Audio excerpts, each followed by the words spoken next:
L'épisode s'ouvre dans la chambre paisible où Paula, assise sur son lit, confie à Camila, les yeux embués, que Gabriel lui a dit une phrase qui l'a profondément blessée. « Nous ne partageons pas les mêmes rêves ». Camila tente de la réconforter en lui expliquant qu'il est toujours possible de revoir ses priorités. Après tout, elles aiment toutes deux la mode, les voyages, le luxe. Paula, amère, répond que le seul vrai problème dans son couple est l'obsession stupide de Gabriel à vouloir devenir père. Obsession qui, selon elle, ruine tout. Camila lui parle de sa propre relation avec Francisco, mais Paula la coupe, sèche. Elle refuse qu'on compare cette histoire à la sienne. Elle ne veut surtout pas finir comme eux, avec des regrets et une vie de faux semblants. Pendant ce temps, dans la chambre de Daniela, la mère de cette dernière dépose un plateau repas avant de sortir, laissant Juana et Daniela seules. Curieuse, Daniela aborde doucement le sujet que son amie évite depuis la veille. Elle lui demande qui est le père de l'enfant. Juana baisse les yeux, serre les draps entre ses doigts et murmure « Je ne sais pas, je suis encore vierge ». Daniela, interloquée, répète la phrase incrédule. Mais Juana insiste, la supplie de la croire. Elle n'invente rien, elle dit la vérité, même si elle-même peine à la comprendre. De son côté, Gabriel est dans son bureau. Il tient dans ses mains une vieille photo, lui, enfant, dans les bras de son père. Il se souvient de ce jour où son père lui avait confié l'entreprise comme un héritage familial, destiné à ses enfants, puis à ses petits-enfants. Une lignée, une promesse, et aujourd'hui, il sait qu'il ne pourra pas l'honorer. Les larmes lui montent aux yeux. Il laisse la photo glisser sur son bureau et s'effondre, envahi par un chagrin silencieux. Pendant ce temps, Paula rejoint Gabriel dans son bureau. Mais il ne veut voir personne. Il est blessé, distant. Il lui reproche son insensibilité face à la perte du bébé. Elle rétorque que les enfants ne définissent pas un mariage. Lui pense que si. Il l'accuse de lui avoir menti, de lui avoir fait croire qu'elle voulait, comme lui, fonder une famille. Paula avoue qu'elle l'a dit pour le réconforter, pour rester l'image parfaite de la femme idéale. Elle tente alors une approche tendre, se glisse vers lui, le caresse et lui murmure qu'il devrait la prendre dans ses bras pour oublier un peu ses peines. Mais Gabriel la repousse doucement. On ne peut pas régler nos problèmes ainsi. Vexée, Paula recule, les yeux brillants de colère. « Tu me repousses maintenant? Très bien, je vais jouer à ton petit jeu de victime. » Elle sort de la pièce, furieuse. Chez Daniela, Juana poursuit sa confidence. Daniela, mi-irritée, mi-fascinée, lui dit qu'elle ressemble à la Vierge Marie. Mais Juana répète qu'elle n'a jamais embrassé un homme, ni même pensé à ce genre de choses. Elle ne comprend pas ce qui lui arrive. Daniela, plus posée, lui conseille d'aller consulter un gynécologue. Juana acquiesce, mais avoue qu'elle a peur de devoir affronter le regard de sa famille. Elle raconte ensuite comment les filles d'Alberto ont insulté sa mère la veille. Daniela la prend dans ses bras. « Tu n'es pas seule, je suis avec toi. » Chez Gabriel, ce dernier aperçoit la moto de Juana garée à proximité. Il s'arrête, la fixe longuement. Il se souvient de son arrivée fracassante à la fête, sa veste en cuir, son casque à la main, ce regard franc. Il touche doucement le casque, un sourire discret effleurant ses lèvres. Un instant de lumière dans un monde trop sombre. À l'intérieur, Paula s'apprête avec soin. Maquillage impeccable, robe choisie avec goût, elle veut séduire Gabriel, rallumer la flamme. Allongée dans une posture suggestive sur le lit, elle attend. Mais c'est la domestique qui entre, annonçant que Gabriel a demandé qu'on lui prépare une autre chambre pour la nuit. Le choc est brutal. Paula ne répond pas. Elle se tourne, le cœur en miettes, et se laisse tomber sur le lit, le regard vide.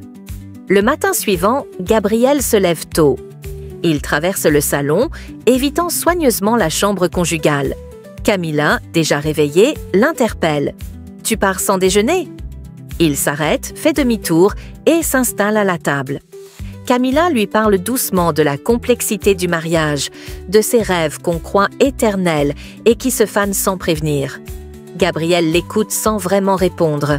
Chez Josefina, Juana rentre. Elle prend une grande inspiration et dit à son oncle qu'elle doit parler à toute la famille.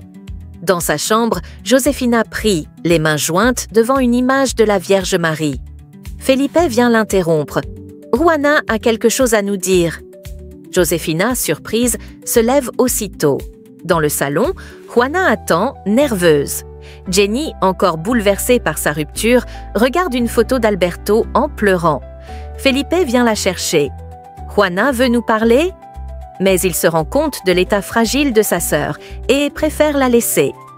Pendant ce temps, Camila parle à Gabriel du rêve qu'elle nourrissait, elle aussi, de construire une famille avec Francisco. Mais lui n'a jamais voulu d'enfant. Il n'aimait que les affaires. Puis elle repense à la phrase de Paula. Sa stupide obsession d'être père. Cette pensée la blesse davantage. Elle regarde Gabriel et lui demande « Quel est l'avenir d'un mariage où on ne partage pas les mêmes rêves ?» Avant qu'il ne réponde, Paula arrive dans le jardin. Gabriel, mal à l'aise, se lève. « Je suis en retard. » Il s'en va. Paula, amère, dit à Camila « Il fuit maintenant quand il me voit. Il n'a même pas dormi avec moi cette nuit. » Chez Josefina, la famille est réunie. Juana se tient droite, bien que tremblante intérieurement. Elle regarde sa grand-mère, son oncle, sa mère, sa tante, et dit d'une voix douce « J'ai besoin de votre aide, je suis enceinte. » Le silence tombe, pesant. Tous la fixent, choqués. Josefina, la première, prend la parole. « Comment ça, tu es enceinte? Tu étais censée être différente. » Juana, les yeux embués, dit qu'elle ne sait pas comment c'est arrivé. Elle n'a jamais eu de relation. Elle le jure. Felipe, sarcastique, demande si elle veut leur faire croire que c'est le Saint-Esprit. Juana les supplie de lui faire confiance. Elle dit qu'elle ne ment pas. Josefina, profondément déçue, murmure qu'elle espérait un avenir différent pour elle, loin du fardeau qu'elle, Jenny et les autres ont toujours porté. Jenny, les larmes aux yeux, dit que les gens vont se moquer, que Juana avait un avenir brillant devant elle. Juana, bouleversée, crie qu'elle a tout donné pour les rendre fiers. « J'ai toujours fait ce que vous attendiez de moi. Et maintenant, vous me tournez le dos ?» Elle s'enfuit dans sa chambre. Jenny éclate en sanglots, Josefina s'effondre sur le canapé et Felipe les serre toutes les deux dans ses bras. Dans sa chambre, Juana rassemble quelques affaires dans un sac.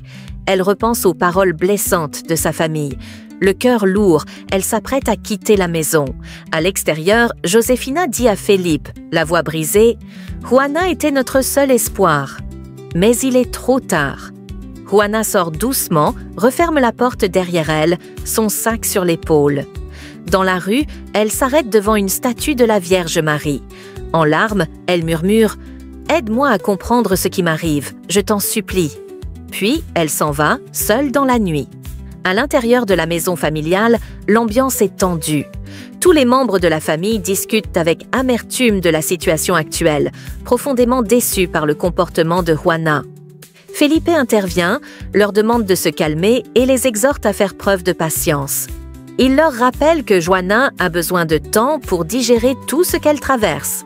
À l'entreprise, Inès discute avec Daniela et s'interroge à haute voix sur l'aveuglement de David. Elle ne comprend pas comment il ne voit pas à quel point Daniela est éprise de lui. Elle ajoute en plaisantant qu'elle meurt d'amour en silence, puis propose à Daniela d'aller prendre un café pour se changer les idées.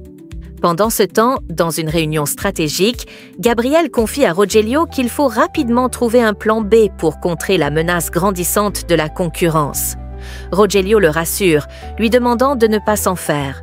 Il souligne que Gabriel a eu raison d'ouvrir sa porte à Camila après la disparition de Francisco. Gabriel, cependant, reste méfiant. Il trouve cette disparition soudaine de Francisco de plus en plus étrange. Au magasin, Paula, toujours dans une tentative de se changer les idées, invite Camila à choisir tout ce qu'elle veut. Camila, visiblement à bout, lui répond qu'aucun vêtement ou objet ne pourra combler ce qu'elle a perdu. Elle n'a plus de maison, plus de réputation, plus de nom. Sa vie est vide et rien dans cette boutique ne peut réparer ça. De son côté, Pepito intercepte Juana en la voyant avec un sac et lui demande si elle part en voyage.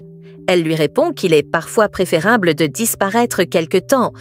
Après un court échange, elle lui dit au revoir et s'en va. Peu après, elle rejoint Daniela, à qui elle confie que sa propre famille n'a pas cru un mot de ce qu'elle a dit. Daniela, peinée pour son amie, lui propose de venir rester chez elle, mais Juana décline la proposition. Elle affirme que c'est le premier endroit où sa famille viendrait la chercher. Elle supplie Daniela de la laisser passer une nuit à la brasserie, juste le temps de réfléchir calmement et d'apaiser son esprit. À l'intérieur de l'entreprise, David, en pleine discussion avec ses collègues, leur avoue qu'il a des sentiments pour Juana. Il explique qu'il veut agir correctement et ne pas la brusquer. Ses collègues l'encouragent chaleureusement, lui disant qu'il a toutes ses chances avec une fille comme elle. Un peu plus tard, Gabriel discute avec une femme au sujet de la disparition prolongée de Francisco.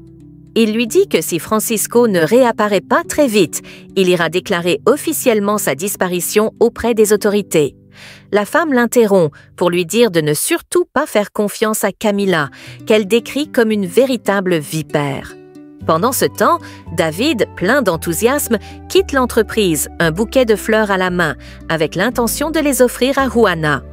Dans une autre partie de la ville, Rogelio parle à Camacho et lui demande s'il a bien enterré Francisco. Camacho répond par l'affirmative, mais Rogelio lui recommande d'être très vigilant.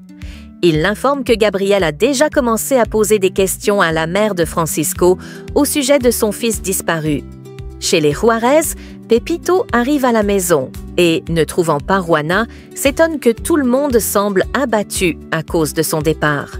C'est ainsi que la famille découvre, stupéfaite, que Juana est effectivement partie sans rien dire.